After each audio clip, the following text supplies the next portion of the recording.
Hi guys, welcome to Learn Electronics Repair and a video sponsored by PCBWay.com. These are the prototype PCBs that Detlef and myself developed for the universal op-amp tester. As this is only a prototype version, this project is not yet on PCBWay shared projects, but hopefully after today it will be. We need to find out if this actually works, this auto-routed PCB. So for now, this is the ominous op-amp tester, okay? The way this works, basically, we have four, we call them modules. So they're little circuits which contain, as you can see, a few diodes, resistors, capacitor, and LEDs. And they test the op-amps by flashing the LEDs if we have a good op-amp. So if we put a single op-amp into a socket here, we're going to put some sockets on, then just hold this against the socket, and if the LEDs flash in module 1, we know it's good.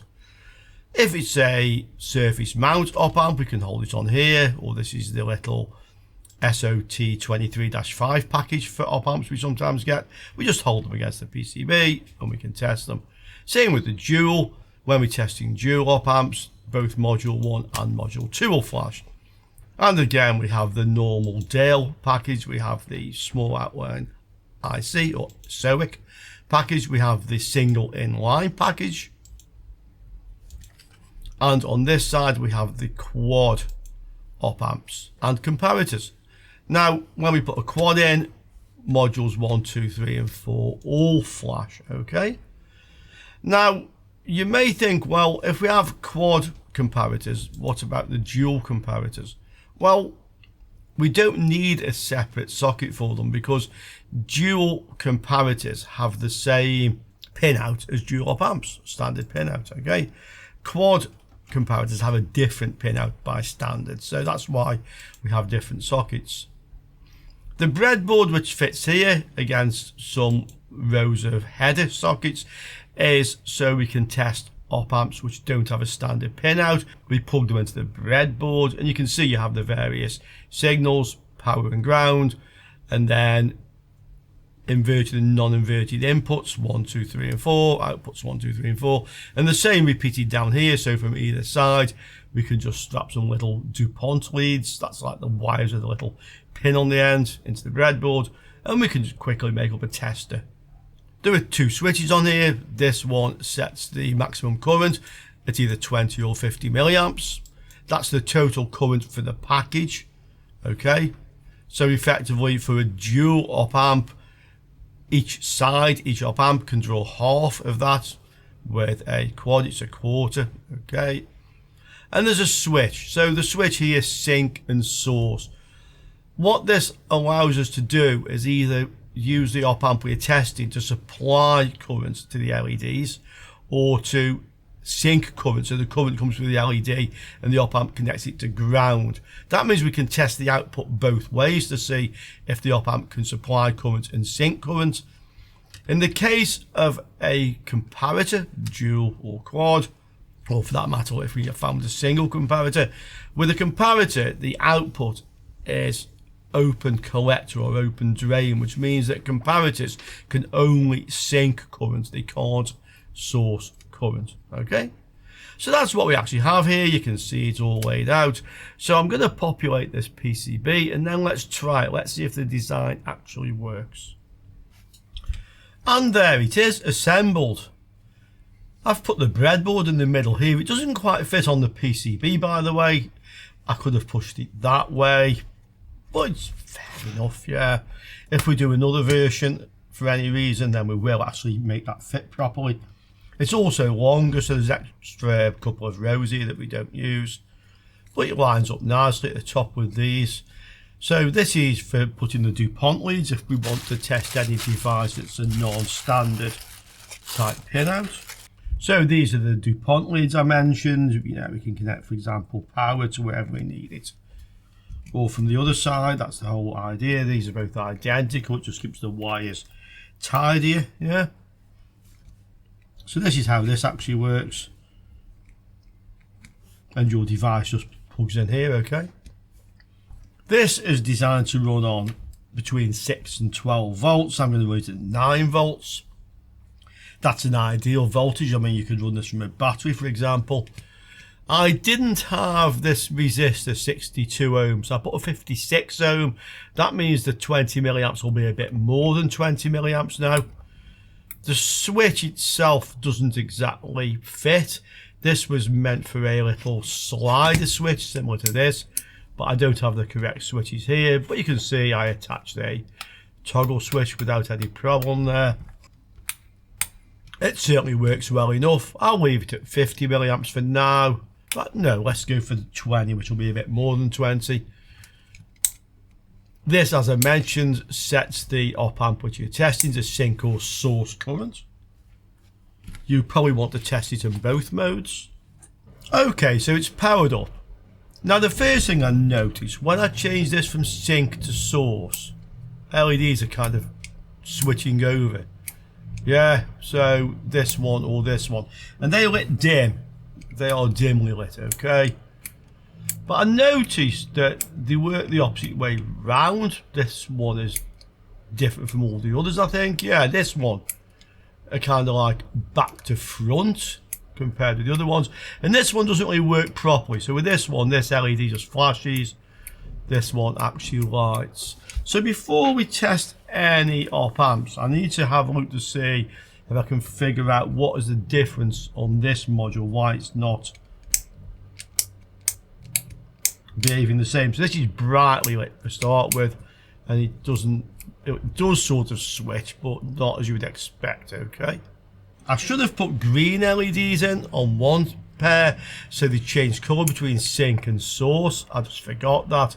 You'll notice this one is going source sync, and that one also source sync. This one is the opposite way round, and the same as that one. So what's happened here, when we placed the components on the PCB before we routed it, we put the LEDs in the wrong place. We just swapped them over by mistake. If you look at one of these, you'll see that this resistor, when I switch it to source, goes to 1.74 volts, and this is 8. Switch it over the other way, this goes to 759, and this is a negative now, okay? I'll show you why we're getting what you might think is a strange voltage on that one, okay? And this also explains why the LED lights up dimly when there's no op amp to test, yeah? So what you have is your LED, basically it's here, okay, the two of them, and these are the positions on the switch. So this is the output from the tester, and depending which position the switch is in, this either connects to here or here. Now one of these goes to VCC and one goes to ground. That's why we see a different voltage on the LED, okay? Now you might think, why does it light up when there's no device under test? Well, we have a path. So this is where your device tests. This is for channel 3, so inverting input, non-inverting input, output. That's all you have, 3 test points on an op amp or comparator. So when it's not plugged in, if you look, we have here, through the 10k resistor, through this 4k7, to out, okay? And out is connected to either of these LEDs. So when it's switched in the down position, this LED will light because current through here, into the switch, and through here to ground. It'll also flow another way as well, down here, through this diode, through here, into the same place. Whether it passes through that diode just depends whether it's forward biased or not. But anyway, there's definitely a path, yeah, to light that one. When the switch is in the other position, no device under test, current flows through the LED, through the switch, through this resistor, and then from this one to ground, okay? We also have the same path again through the other diode, but there's definitely a path. So what's happened is, quite clearly, I've put the LEDs the wrong way round. Electrically, this is wired up correctly. These just physically the wrong way round. So I've swapped them around. just to prove the point. So now these all switch together. This one is still back to front, but this also has a problem because this LED is coming on brightly and switching off, and this one isn't.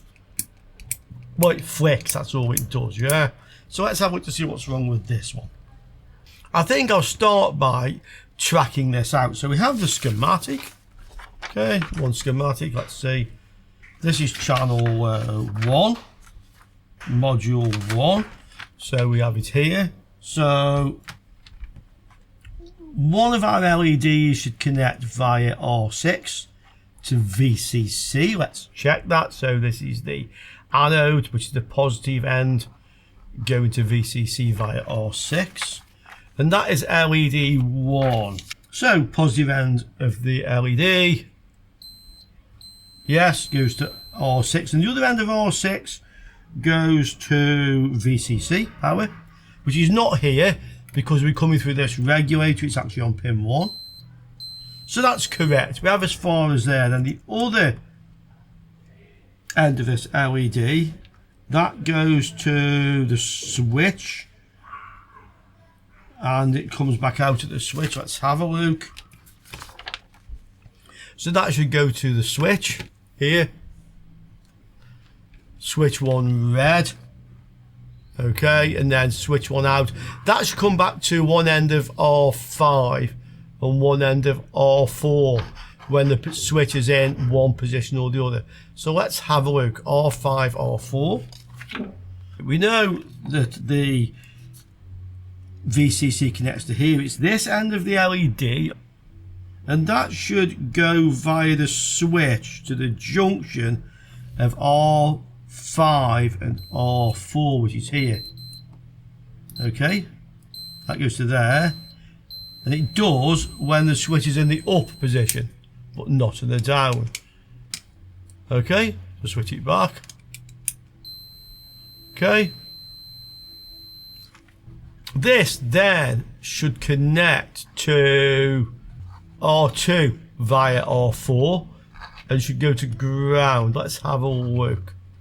In fact, we can go a different way. If we measure the resistance from ground to the LED when the switch is switched in the right position, we should see 14.7k. Let's have a look.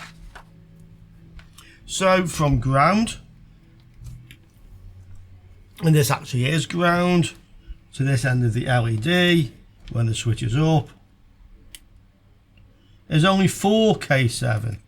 So the 10k resistor for some reason is not in the circuit. That's why it's lighting up brightly. That's a bit strange, but let's figure it out. Yeah, I see what the problem is now. So we know one end of R4 goes to one end of R5. And we know this is connecting to ground because we've just measured. Yeah, and it should go 10k to ground. We know this goes to R2. It goes to D1 and D2, but it shouldn't go directly to ground. But let's see what we do have, okay? So R4, R5 together. Other end of R4 should go to one end of these diodes. In fact, it does. It goes to there. It goes to there. It's got a good connection. Okay, it goes to those. It should also go to one end of R2. And one end of R2 goes to ground, but we have a short. We can measure it across R2. So for some reason this track is reading about 1 ohm to ground. That's interesting. R2 looks like it might be the wrong value. It should be a 10k. Let's have a look. It could just be the colour balance on my camera. We'll go to the microscope. No, you can see there that R2 is the correct value. So there must be a short somewhere. One of these tracks on the PCB, most likely. They're very narrow and very close. And something is shorting. Let me see if I can find it. The problem we have with this then, and I can see what the problem is, but I can't find out where it is at the moment, so we'll have to use some techniques to do this. But basically, this point here is connecting to ground. That's the non-inverting input of module 1, okay? Op-amp 1, if you like, in each package. If you look at another one, like this one, they're all fine.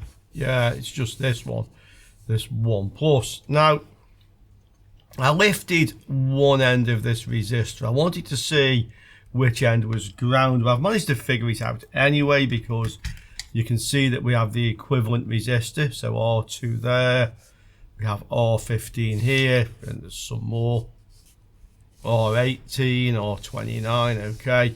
And that point is ground. Now, if you have a look at our PCB, we can see that this end of R2 is the one that runs across here to look to one end of R15.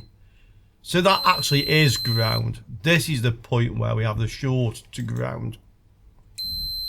Okay, and that goes down to the various sockets. So 1 plus, 1 plus. Yeah, it goes all over the place.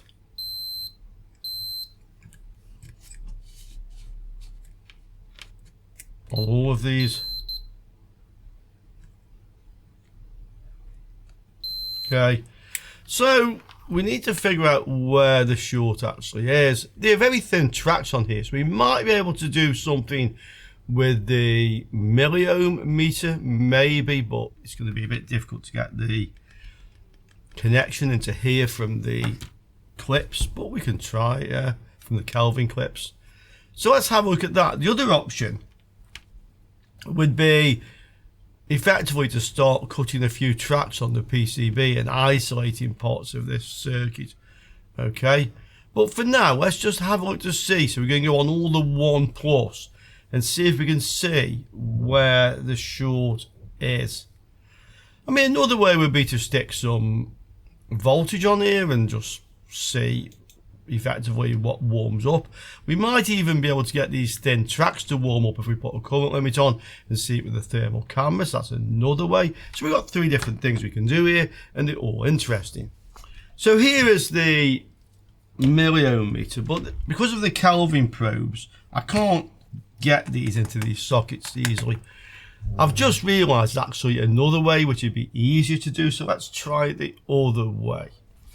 So I'm thinking, because there's no components that could obviously go short, I mean the resistors basically, and if these diodes went short, they just short to there, and they're not, so there's no reasonable path to ground in the circuit. This is probably either a PCB defect or it's a solder bridge somewhere. Okay, let's see. So this is another PCB, unpopulated. Does this have the same problem? So from ground to here, and yes it does. So this is a PCB defect. There's a bridge somewhere, probably one of these tracks going very close to one of these pads. Let's see if we can actually see it on an unpopulated board. So coming from R4, we know this goes across the 2 diodes. It also goes to R1 and R2, which are here. So we see a track coming across here, goes to all these points. In fact, you can see those 2 connecting together. So on the other side, yeah, it goes there and there. There's no short there. I would be able to see it otherwise. No, there's no short there. Then it goes off down this way, comes close to this pad, but doesn't look like it goes there. Then it goes through the board here. So we have 3 vias here. It's the middle one. Yeah, I think that via is actually there, just underneath the silk screen. That's why I couldn't easily see it. Yeah, it is there. Let's look from this side. So we know 1 plus is where the problem is. Let's see if we can see anything on this side of a problem. So that goes to there. Obviously we have the short. It comes across here. This looks okay. That's also 1 plus. That looks okay. Looks okay. Looks okay. That then goes to a via here. So 1, 2, 3 down opposite that. That's 1, 2, 3. That must be there. Looks alright. That goes off down to here, which is 1 plus. Okay. Then goes off. Oh, that. Where's this going here? Is that supposed to join onto that? That one. And it goes to there. Let's just go to the other end of this one. That looks a bit suspicious to me. I mean, it's possible it does go here and this is a via. I mean, it's, you know, not impossible. Let's see if I can find it. 1, 2, and then 2. So 1, 2 are there.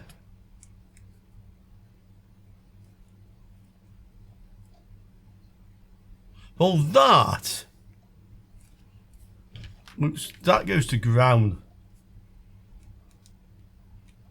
This point here. It's kind of opposite the 4th one up here. Okay, so on the trouble is this surface mounts, I can't actually say like that.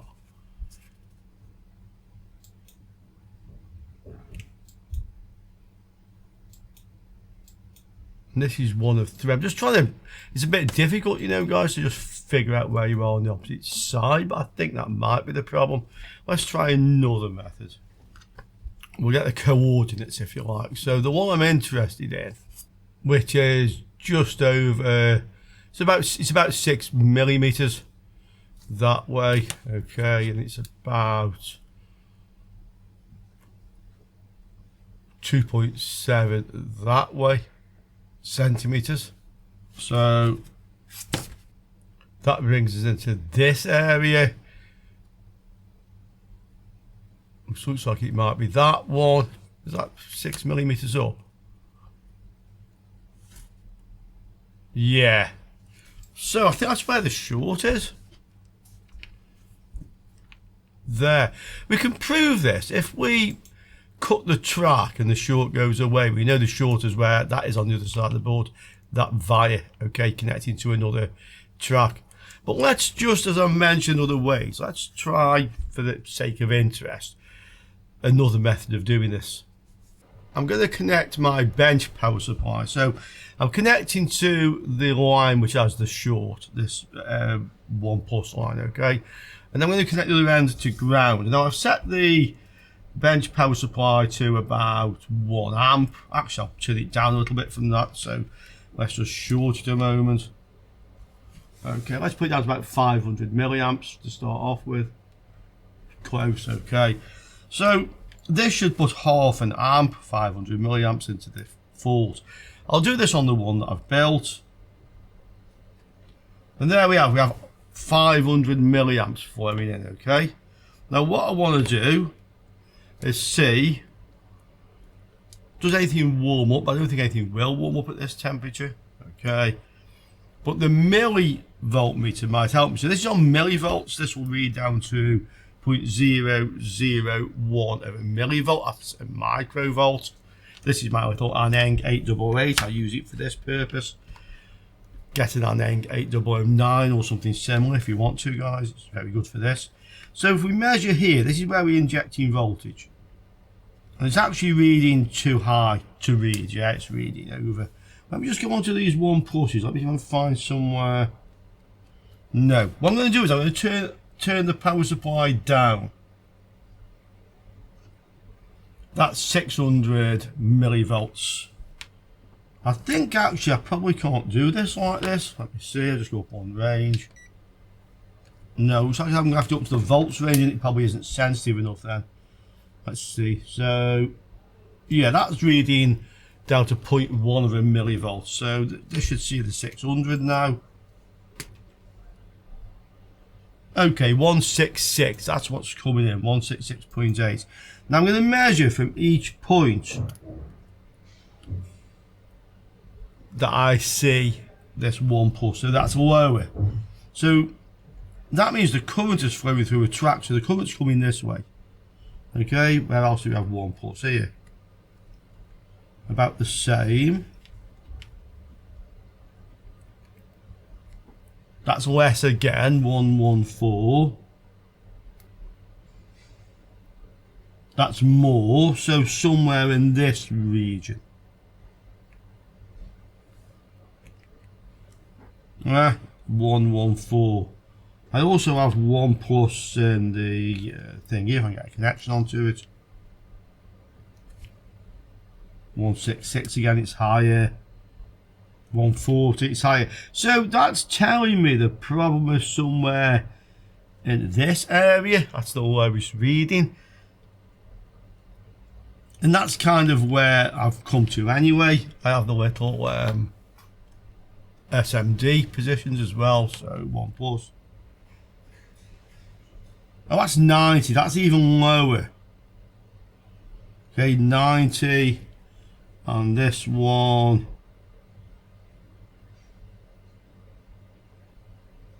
90. So it's in this area, and this is where I'm pretty sure I have this short circuit, this via that's touching the track. So that's taken me to the same place. Now let's just try a third method. And this, of course, is to use the thermal camera. And I'm going to put a bit more current in. I want to see if I can get the tracks to effectively light up. So this is where I think the problem is, in this area. I'm going to turn the current up a little bit.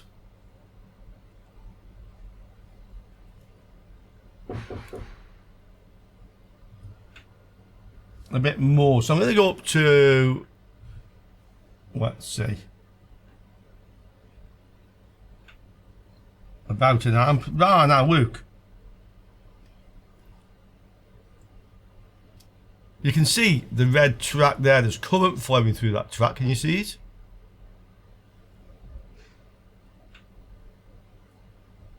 And here.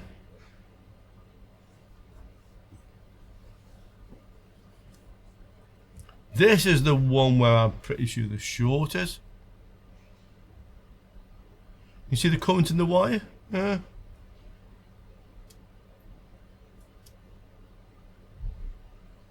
Let's look on the other side of the board. I'll turn the current up a bit more.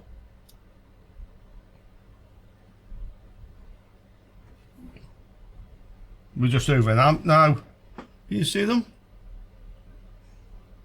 So we can see where the current is flowing on the board. Okay. But I don't think we can really conclusively say where the problem is by doing that.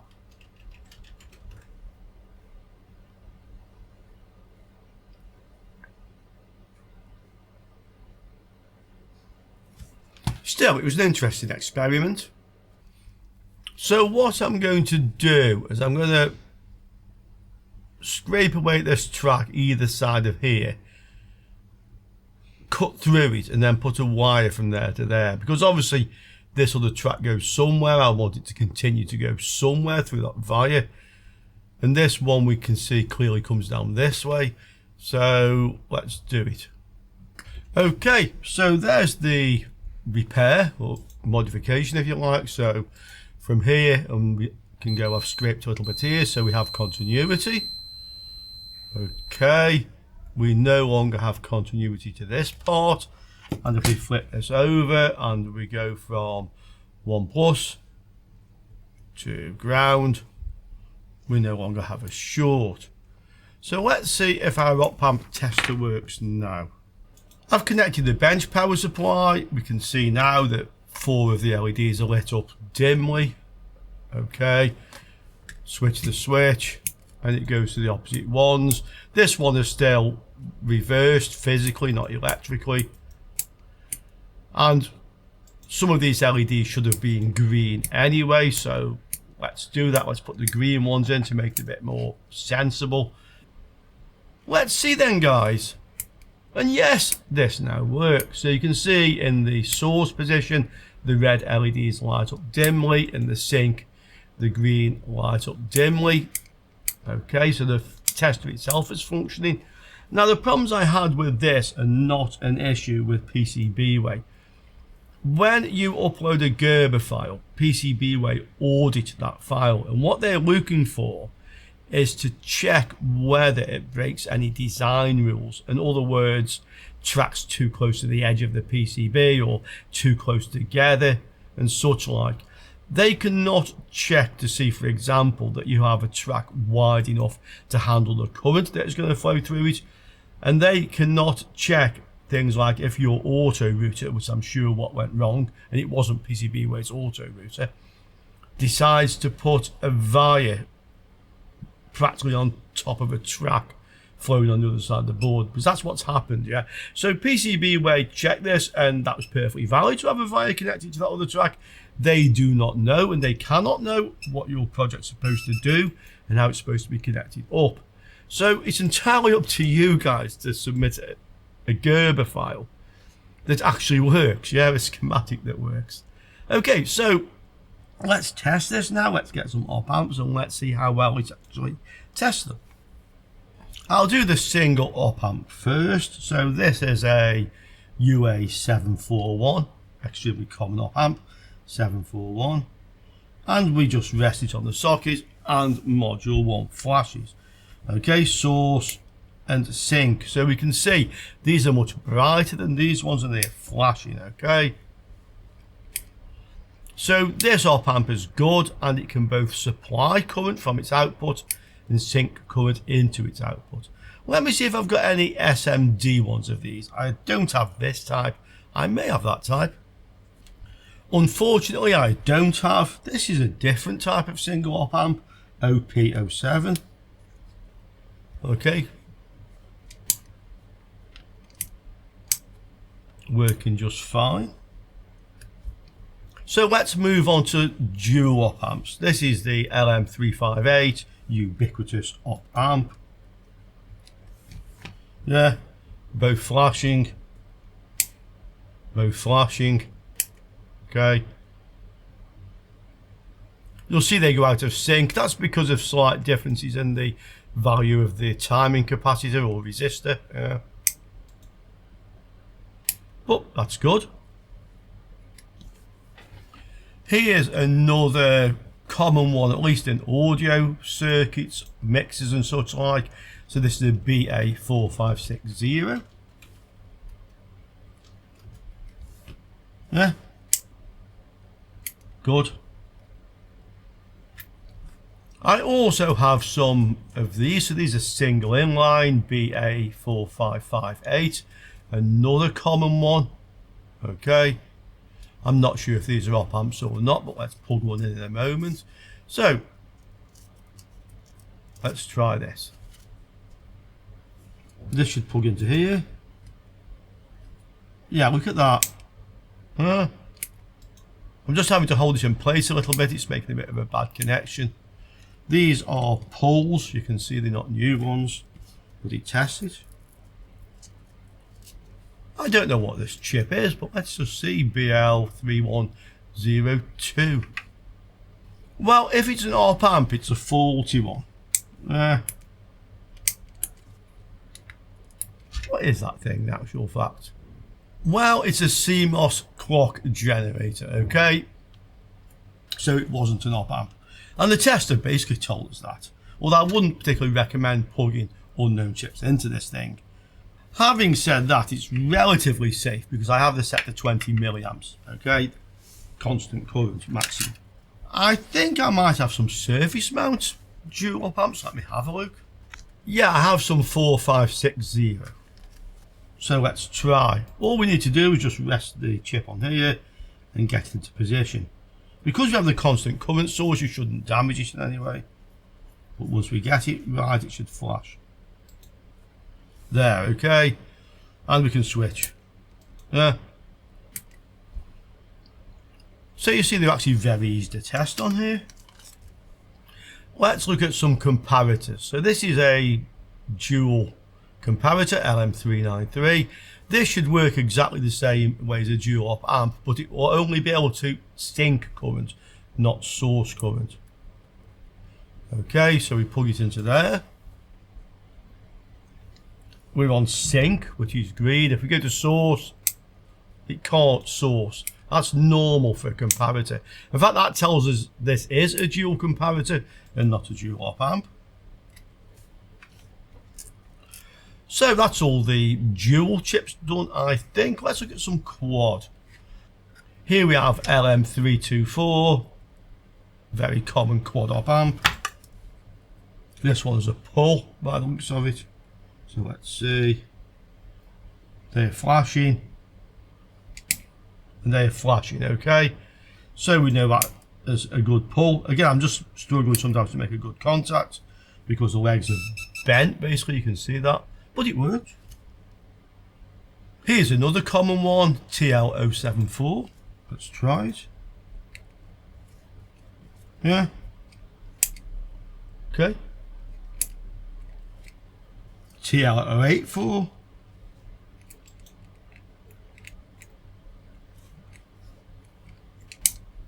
Okay. And now we'll look at some quad comparators. So LM339. Another common one. Okay, quad comparator. So this goes in the other socket. It says comparators. And that cannot source current, but it can sink current. Okay, exactly as you would expect. If I put this into the quad op amp socket, it won't actually work. Look, it's not working. Yeah. Doesn't work in that socket. That's because the pinout is different. But we can go back into here and you can see it's still working, so it doesn't harm it in any way if you put it into the wrong one. It just doesn't work. Let me see if I can find any of these quad op amps or comparators and SMD versions. Okay, I have some LM324 quad op amps. Try one of these. Yeah, and there we go. Sync. Source. Okay, so that also works. Of course, you can also use various sorts of adapters like these ones. If you search for EEPROM programmer, then look for adapters. You can buy all these adapters separately. This will plug quite happily into the breadboard. Okay, and then you can connect leads from wherever you want and test them that way as well. So this really is a universal op amp and comparator tester. So to complete this project, I want to upload this onto PCBWay.com as a shared project. I need to do a couple of things first. So obviously just reverse the position of these LEDs. That's very simple to do. And the other thing is this auto routing problem. I could fix that one track, it's not really a big issue, but I think this is a very good time to look at manually routing PCBs, and we will have more sponsored PCBWay.com videos next month. So in the next one, if I can get my friend Det involved because he is the expert on this, let's look at manually routing this and see if we can make a better job of it than the auto router did. In the meantime, I hope you enjoyed that. I hope you think this is a promising project. Thank you very much to PCBWay for sponsoring this video, and thanks to you guys for watching. And I look forward to seeing you all soon on Learning Electronics Repair. Ciao for now, guys.